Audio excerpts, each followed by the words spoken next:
Hello student, मैं भारत कुमार अपने YouTube channel Bharat mathematics सब में आप सभी का स्वागत करता हूं। आज के इस वीडियो के अंदर अपन जो मिड टर्म के अंदर जो बड़े क्वेश्चन आने वाले हैं उन क्वेश्चन को सॉल्व करेंगे। सबसे पहले तो देखो, इस तरीके के क्वेश्चन आपके मिड टर्म में आपको मिल जाएंगे। उनको जैसे यहाँ पे कर रहे हैं उसी तरीके से आपको पूरा कंप्लीट करना है। इस तरीके के क्वेश्चन मिल जाएंगे, कुछ इनमें से भी मिल सकते हैं आपको।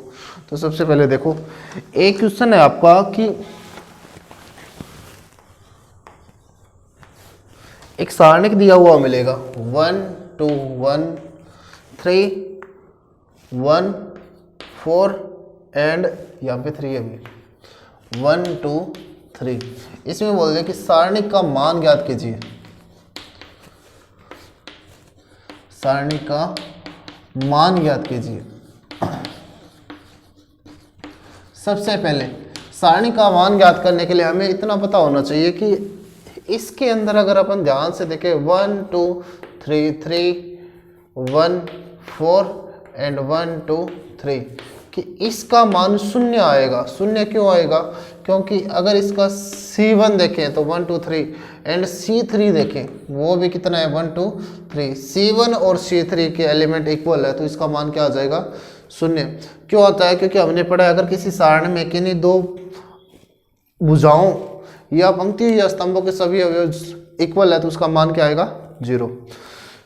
इस तरीके के क्वेश्चन आपसे पूछे जाएंगे भी। जैसे एक क्वेश्चन आपका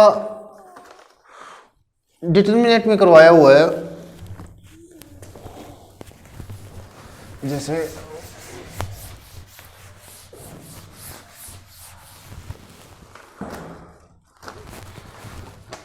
एक क्वेश्चन आपका ये देखो, x माइनस एक्स और माइनस एक्स, यहाँ पे y और माइनस y, उसके बाद में z is equal of 4xy z। आपको ये सिद्ध करना है कि इसका मान किसके बराबर हो? 4xy z के। LHS को अपन ले लेते हैं यहाँ पे। तो LHS हमारा क्या है कि x y z minus x y z minus x minus y और z। अपन ने इन क्वेश्चन में क्या किया था, किन्हीं भी एक पंक्ति के या स्तंभ के दो अवयव को 0 बना लेंगे, बना के प्रसार कर देंगे। अब कैसे? यहाँ पे देखो, यहाँ पे क्या है आपका माइनस, यहाँ पे प्लस, यहाँ पे प्लस का x है, यहाँ पे प्लस का y। अगर मैं इसमें चेंज कर देता हूँ R1 के अंदर, R1 में मैंने चेंज कर दिया कि R1 प्लस R3। कैसे? जैसे x माइनस x हो जाएगा, ये y minus y and z plus में z, ये हो जाएगा। सिर्फ चेंज हमने R1 में किया है तो बाकी डिजिट वैसे रहेंगे, बाकी में कुछ चेंज नहीं होगा। अब देखो, इसको अगर मैं आगे देखूं तो ये कुछ ऐसा बन जाता है कि x में से x गया 0, y में से y गया 0, माइनस x और माइनस x, ये आपका y और माइनस y, ये बन गया 2z और यहाँ पे क्या बन गया? z और z। इसके लिए अब देखो, पहली पंक्ति के अंदर 2 0 बन गए, तो मैं यहाँ पे कर देता हूँ R1 के सापेक्ष, R1 के सापेक्ष क्या करने पर? प्रसार करने पर। R1 के सापेक्ष प्रसार करने पर तो अपन डायरेक्ट देखो ये दोनों 0 है तो अपन 2z को बाहर ले लेते हैं। 2z बाहर आ गया, इसको छोड़ दिया, इसको छोड़ दिया, क्या बच गया? Minus X Y and minus X minus का y। अब अगर इसको मल्टीप्लाई करें, देखो माइनस का x माइनस y के साथ मल्टीप्लाई होकर एक्स वाई प्लस का बनाएगा, ठीक है। और यहाँ पे देखो माइनस का x प्लस के y, अब ब्रैकेट लगा देते हैं माइनस एक्स इंटू वाई। अब इसको सोल्व करें तो ये कितना हो गया? 2z, एक्स वाई और एक्स वाई से मल्टीप्लाई होकर क्या बनाएगा? 2xy x Y. अब 2 और 2 कितना गया? 4, ये बन गया 4xy और z, 4xy z बन गया। इतना करने के बाद में आपको इसमें थोड़ा सा इतना ध्यान रखना है भी कि जो LHS जो हमने लिया था वो ये था RHS, ये is equal of RHS। LHS के किसके बराबर हो गया है? RHS के बराबर। इतना करने के बाद में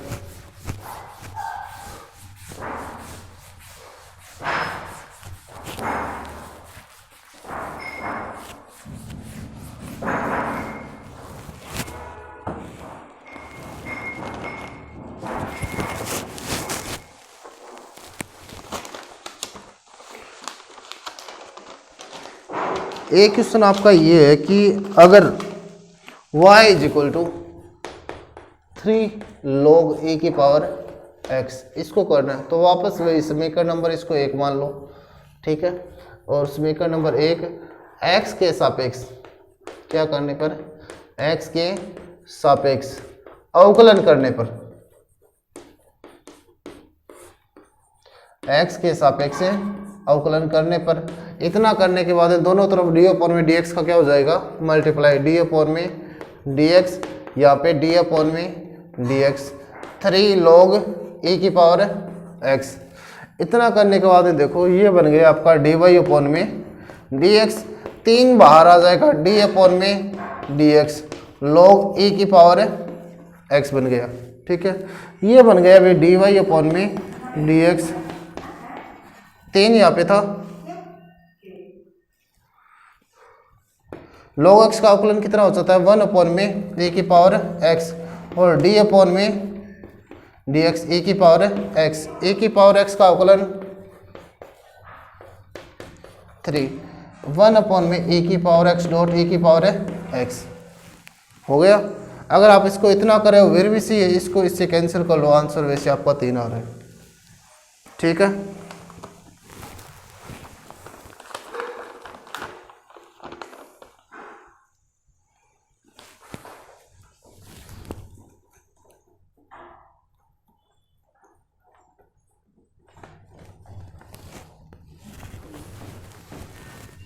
इसको नोट कर लेना भाई।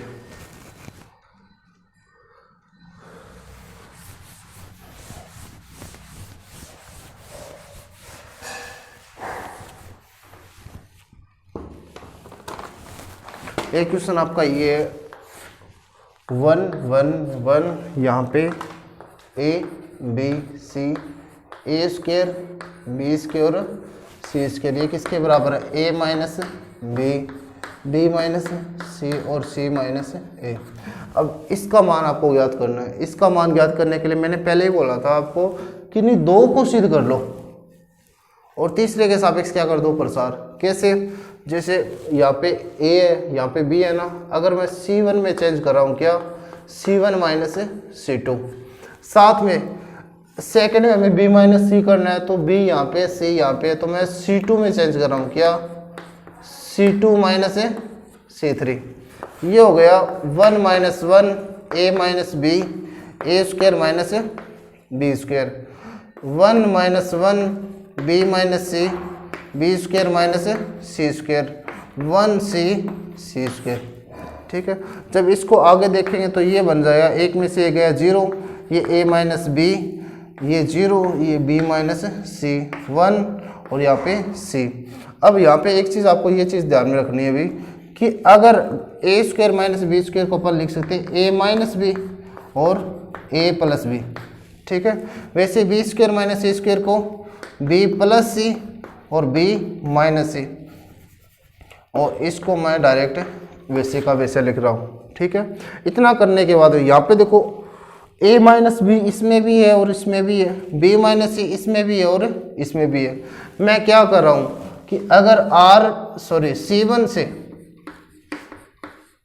a माइनस बी व c2 से b माइनस c क्या लेने पर है, उभयनिष्ठ लेने पर, उभयनिष्ठ लेने पर, उभयनिष्ठ लेने पर क्या हो जाएगा कि 0 में से 0, देखो a माइनस बी यहाँ पे भी था और यहाँ पे भी था, अगर मैंने यहाँ से इसको कॉमन ले लिया तो बाहर आ गया a माइनस बी, इसमें से कॉमन ले लिया, यहाँ पे आ गया b माइनस सी, अंदर क्या बच गया देखो 0 1 a प्लस b, ठीक है।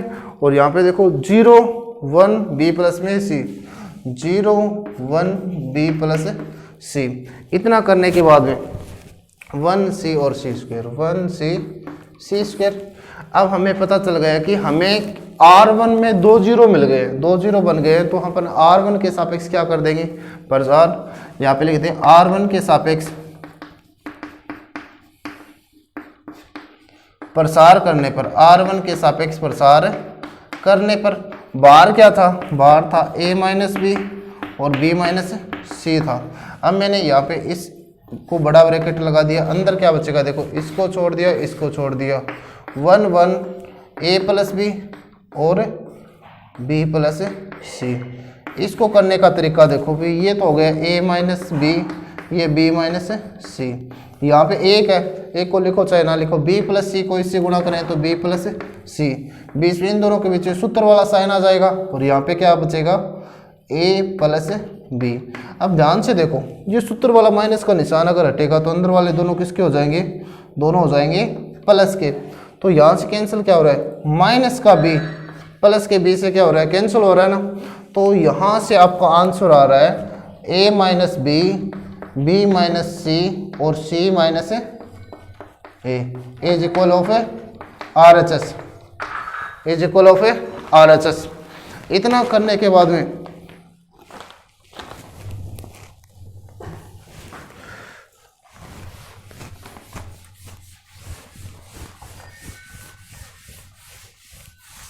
ये आपका क्वेश्चन कंप्लीट हो गया था। अभी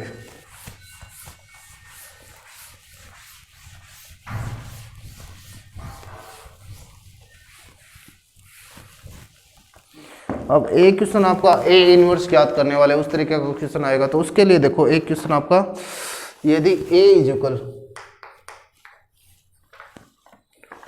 4 6 3 2 4 4 1 2 2, ये क्वेश्चन है 3 into 3,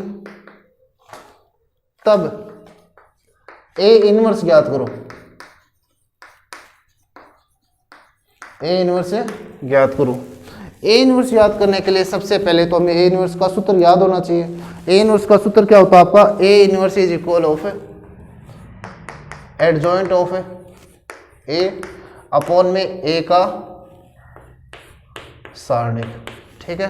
adjoint of A upon में ए का सारणिक, हमें पता है कि यहाँ पे ए का सारणिक निकालना पड़ेगा और एडजॉइंट ऑफ ए निकालने के बाद में इसको इससे डिवाइड कर देंगे तो ये क्या आ जाएगा आंसर। अब सारणिक निकालने के लिए ये देखो 4 6 3 2 4 4 1 2 2, यहाँ पे मैं क्या कर देता हूँ R1 के सापेक्ष, R1 के सापेक्ष प्रसार करने पर, R1 के सापेक्ष प्रसार करने पर R1 का पहला अवयव 4 था, 4 को बाहर ले लिया, इसको छोड़ दिया, इसको छोड़ दिया, कितना आ गया 4 2 4 2, माइनस का 2 बाहर ले लिया, इसके अंदर देखो इसको छोड़ दिया, इसको छोड़ दिया, 6 3 2 2, यहाँ पे प्लस का 1 बाहर ले लिया, अंदर क्या बच गया 6 4 3 4। इतना करने के बाद में देखो ये आपका क्या बन गया, अभी 4 बाहर था, 4 दूनी 8 माइनस का 4 दूनी 8, ठीक है।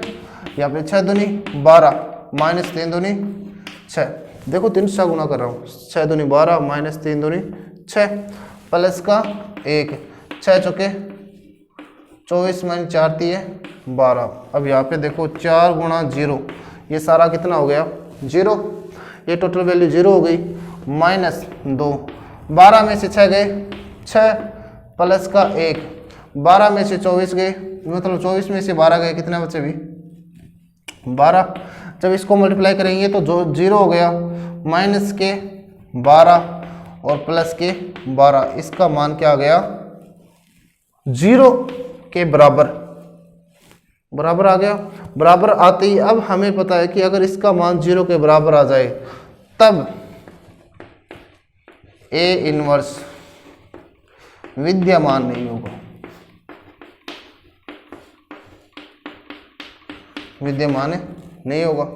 कर लोगे बस इतना ये, क्योंकि ए इनवर्स का फॉर्मूला होता है A inverse is equal to adjoint of A upon में ए का सारणिक। अगर नीचे वाले मान का ए एडजॉइंट ऑफ ए, अगर नीचे वाला 0 आ गया तो ये ऑटोमेटिक क्या हो गया 0, ठीक है। ऐसे करके देख लेना, अभी ये इतना ही आ रहा है क्या। इसके बाद में कुछ क्वेश्चन देखो जो आपको करने होंगे, कि कुछ क्वेश्चन दे रहा हूँ, यदि a is equal to 4 2 2 1 2 into 2, तब ए इनवर्स ज्ञात करो। यदि a इज इक्वल टू 2 1 2 2 1 2 3 1 2, तब ए इनवर्स ज्ञात करो। मिड टर्म के अंदर जो बड़े क्वेश्चन आएंगे उन सभी टाइप आपको करवा दिए। 2 लेक्चर थे, एक कल वाला लेक्चर और एक आज वाला लेक्चर। अगर दोनों लेक्चर को आप ध्यान से पढ़ रहे हो, जितने क्वेश्चन करा रहे हो वो सभी आप करके देख रहे हो, तो आपके 20 में से 20 क्वेश्चन आराम से नंबर कवर हो जाएंगे भी। आज के लिए धन्यवाद। अपने मिड टर्म की तैयारी अच्छी तरीके से करना। उम्मीद है आप सभी का पेपर अच्छा होगा।